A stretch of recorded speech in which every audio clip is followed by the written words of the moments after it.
Miss Lee. You see, I met her I think more than 10 years ago, and for the last 17 years, she's been running MetaCat. And when MetaCat was first founded, there was no such thing as a cat shelter in Singapore. So she had to do it her way and get the cats running. And I think, it's just one woman, but the aspiration of this woman has changed hundreds, if not thousands of lives. And it's very hard work. She basically goes and do everything.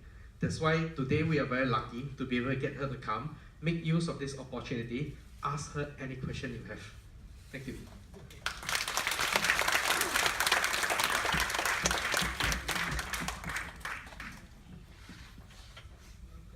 Any question? To start MetaCat. Actually, one incident, we actually found, I went for lunch at a friend's place, and we actually found one mother cat with 3 kittens sucking on her, with the eyes not open, newborn, probably 2 days old, with some milk left behind, a box left around the Bedok block. And we took this group to one of the place, SPCA, we took there, and these people said they are not able to, we cannot come back to see them because they make us sign some findings. So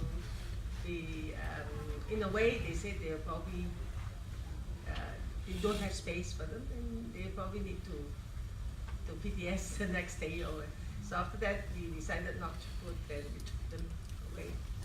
And we went round getting people to, because I have dogs at home, I couldn't keep them at that moment.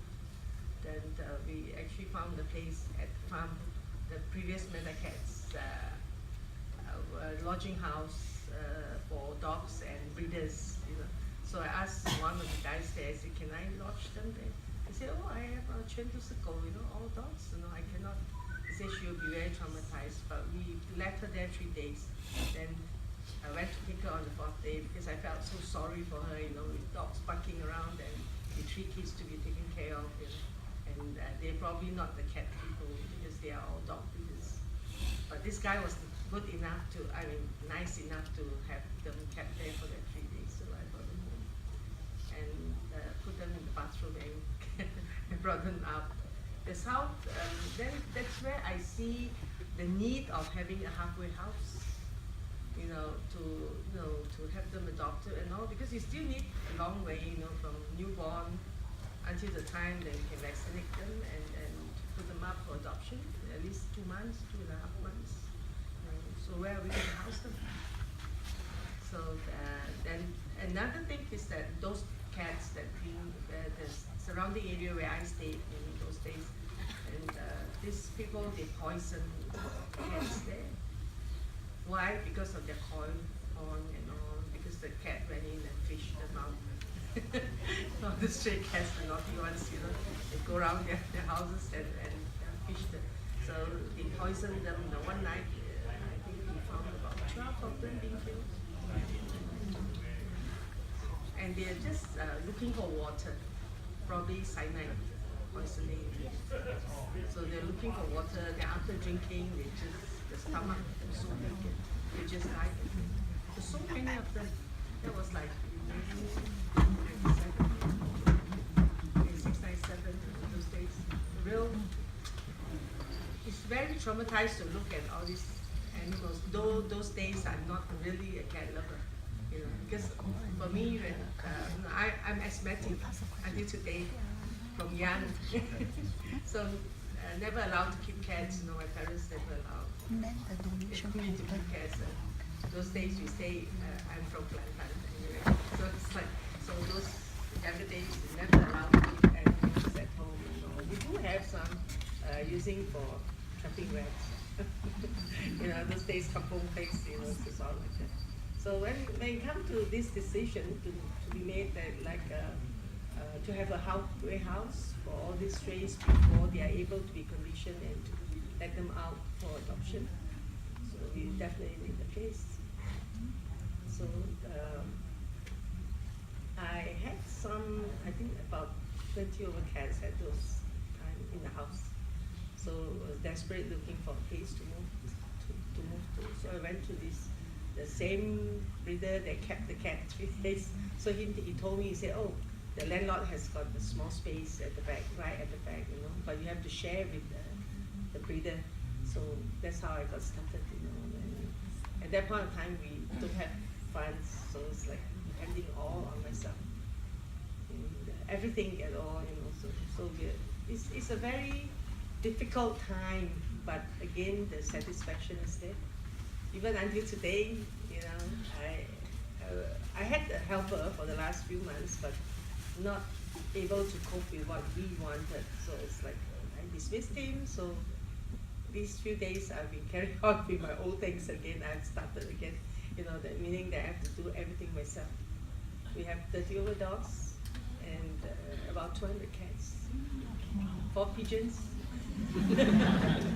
Injured pigeons, because those are all wing injured and all.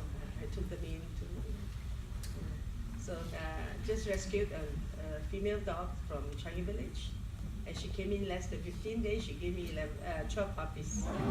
5 weeks, 5 to 6 days. Just took in another pregnant mother where the feeders wanted to abort, and she came in less than 6 days, and she gave birth to 4 babies. Because I don't believe in terminating lives. How difficult I would just manage. You know. That's how I helped one of the cancer cat. He passed on recently with the growth on the cheek. And he was eating okay until the very last 2 days. They couldn't swallow anymore. But he allows me to dress him, and the whole tissue came off. You can actually see the bone. I'm the type where, you know, maggots infested, you know, pick maggot without gloves kind, you know, I can do that. I clear my boobies without mask. I don't use any of those masks or things like that, no. It's all like that. They're so used to over the years. So this year is coming into the 18 years. Coming to the 18 years doing all this. A very hard time at Pasir Ris. Over the years, everywhere, everything is being old, and if you're going to pump in money, so it's going to cost you a lot to do the renovation again, because they're all iron mesh and all metal works, which they are very costly. So, actually came August last year. You know, one of the commercial lodging house, they were sizing down, so they offered me this place. So I went to see the place middle of the night, and I confirmed it there and then. Because we don't have time, actually postponed from 5 o'clock. No, actually, if you look at the social media now, there are different degrees of rescuer. Okay, the first degree of rescuer is when they see a cat. Then they go to social media, oh, got cat, help. Then, okay, help. Then everyone share. Then the post reach people like her. So she goes and pick up the cat and bring over there. Then the person who posts it, wow, lucky, life safe. And then all the friends, wow, well done. Okay, but from the day that the cat or dog is taken in, until the day the animal pass away, you know, the person every day who is washing, cleaning, feeding, medicating, bathing, clearing the shit, clearing the pool is sometimes when I speak to people, and I think people tend to try to rationalize this kind of behavior, and one of the very common comments I get is, I see, oh, okay lah, but I think she's used to it already, hor. But I think my interpretation is, I don't think we can ever get used to death or suffering, because if we can get used to it, then she would have closed shop long ago. And just now you saw that cancer cat, right, Francis? Francis is over there.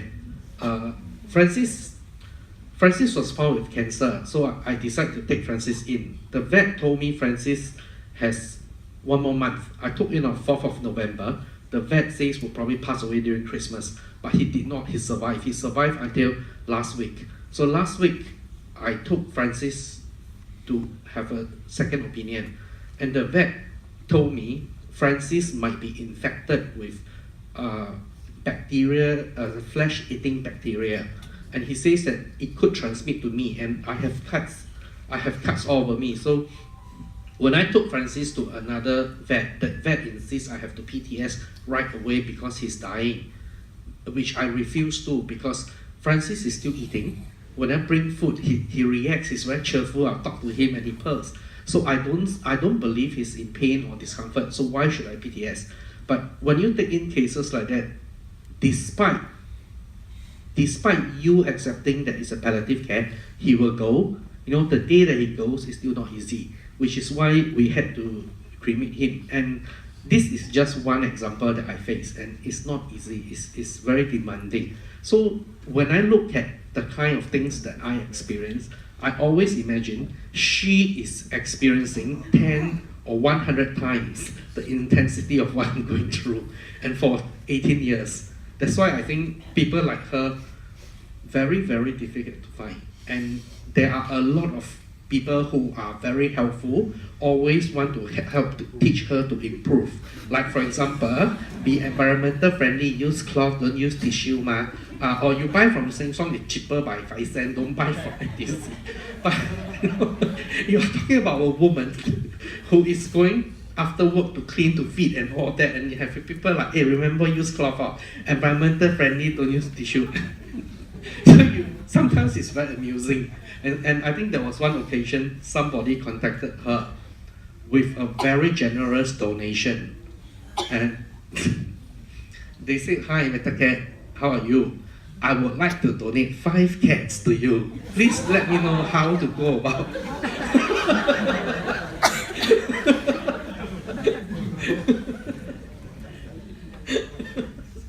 So that's why you see there's a lot of drama behind that a lot of people is not aware. That's why I want to bring her here today and let people fire all sorts of questions at her.